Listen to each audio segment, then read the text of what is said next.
So, if you've ever felt that searing, shooting pain down your leg, chances are you've been told, oh, you've got sciatica. But what if everything we think we know about treating it is, well, missing the point entirely?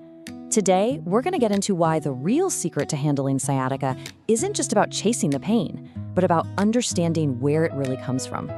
All right, let's kick things off with a big one. True or false?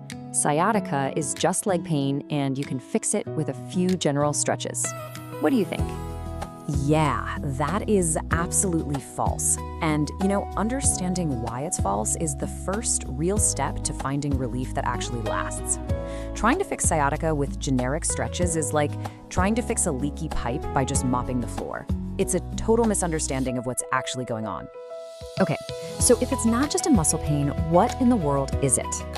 Here's the most important thing to get. Sciatica isn't the problem itself.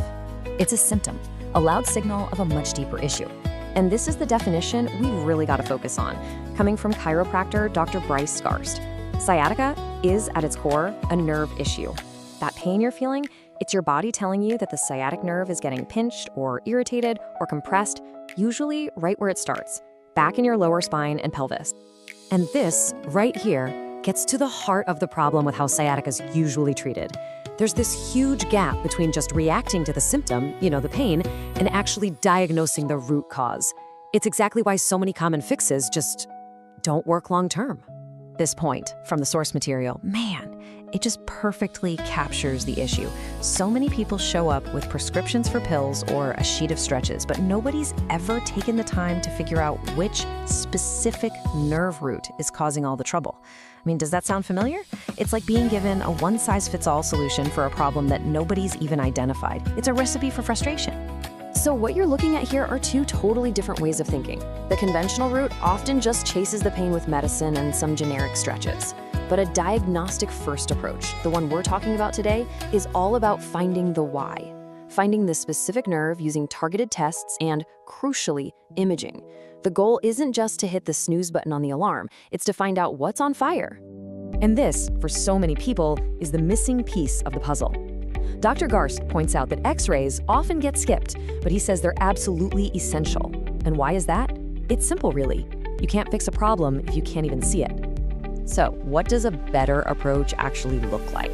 Well, it's not about guessing, it's about having a system.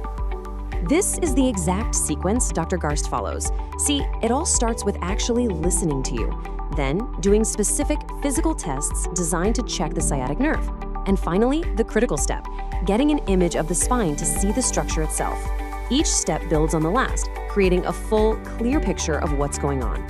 And here's exactly why that imaging step is so important.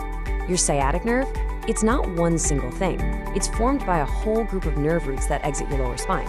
And research shows that most of the time, the problem, the compression, is happening at really specific levels, usually L5 or S1. An X-ray is what lets you see the structural cause, things like a herniated disc or stenosis, which is just a narrowing of the spaces in your spine. Without that info, you're literally just guessing in the dark. Okay, so once you have that real diagnosis, a whole new path opens up. And it's one that doesn't just start with reaching for a pill bottle.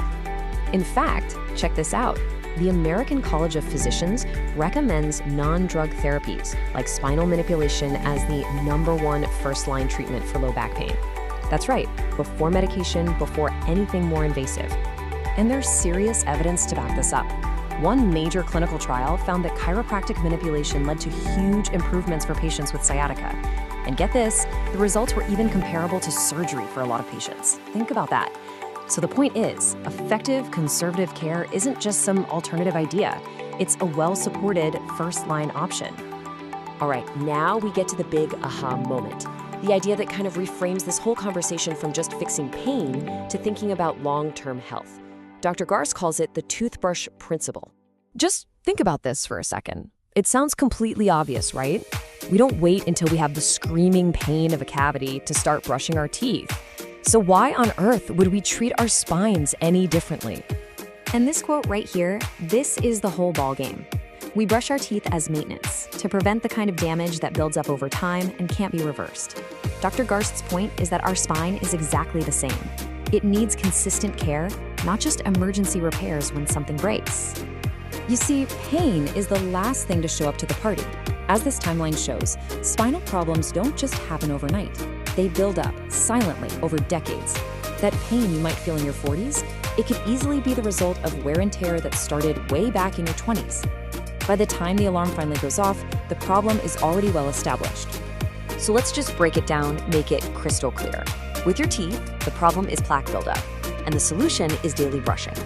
With your spine, the problem is the slow accumulation of degenerative changes, and the solution is, you guessed it, consistent maintenance. It's really that simple and that profound. And that leaves us with one last really powerful question to ask yourself. We're all so diligent about our dental health, right? But what about our spinal health? Considering your spine holds you up every single day, is it getting the same care as your teeth? Something to think about. I stopped trying to find a doctor who would listen, and I did this instead. For years, I was doing everything right. Eating clean, exercising, getting 8 hours of sleep, but I was still exhausted. I had constant brain fog, and my hormones felt completely out of whack. Every doctor told me my labs were normal, and it was probably just stress. I was about to give up until I found Holistic Health. It's a free AI wellness tool trained by functional medicine experts. I spent 5 minutes answering questions about everything: my symptoms, my sleep, my digestion, and it built me this. And this was the light bulb moment. It didn't just give me a list of problems, it connected the dots. It showed me how my gut health was likely impacting my hormones and how that was causing the fatigue and the brain fog. It even gave me a clear list of potential root causes, supplements to research, and even the specific lab tests to ask for. Its tip is secure. Over 77,000 people have used it, and it's 100% free to get your blueprint. If you feel like you're not being heard, start here. Understand your body first and then decide your next step.